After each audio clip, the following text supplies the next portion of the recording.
Hi everyone, it's the third Devlog, and as you can see the project is starting to look like an actual game with all those new elements, especially with those icons and sorting panel. So now we can click and sort element by categories, and I also updated the text, and I guess this light text version looks much better now.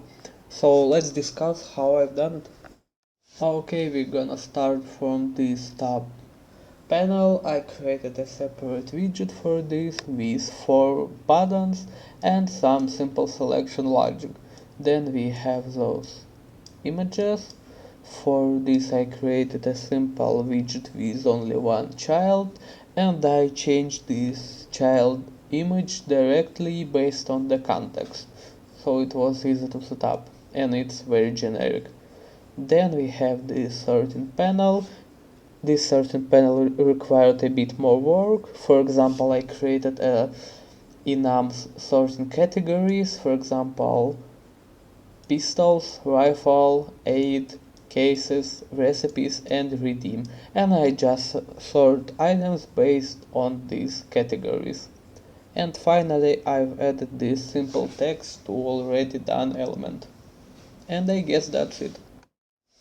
Now I'm gonna show you how it was implemented, and we start from the most simple element, this input widget. As you can see, it has only two properties, input image and input icon. Input icon has edit anywhere specifier, and we update this texture inside native preconstruct. Because we have native preconstruct, anyone can click to this input icon and select any texture. For example, let's select D, and as you can see it was updated, so it is very generic and easy to work with. The next element is updated top buttons panel. It has only 4 buttons and 2 input widgets with different textures. Actually, you can see this input widget in action because we assigned Q and E for this one. However, it got a bit more code, but actually it's very easy. We just have one delegate with enum shop tabs, we have code for bindings, some texts, and functions to bind. And we do binding in native construct, and we just broadcast appropriate enum categories. For example, by button will broadcast by, tune up will broadcast tune up, and cell will broadcast cell. So the logic is really straightforward, and it looks great, I guess.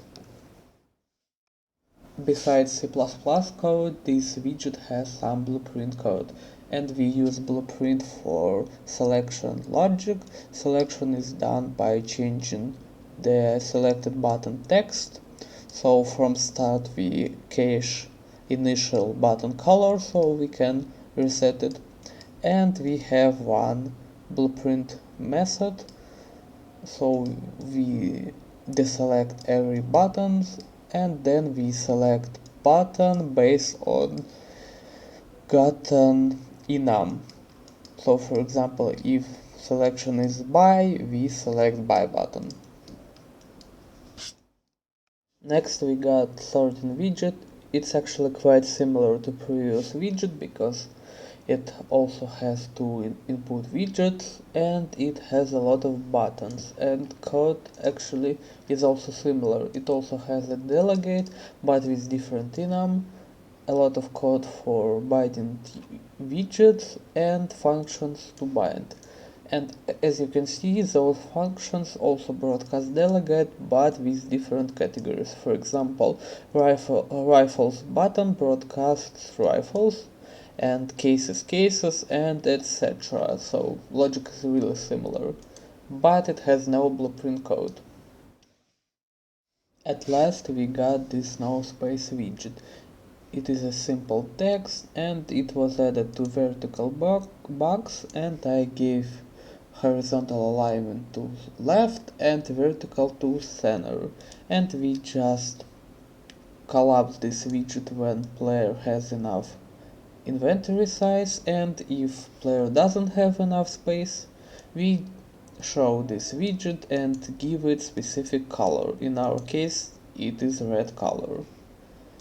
And I guess that was it was I done in this devlog. See you guys in next devlogs.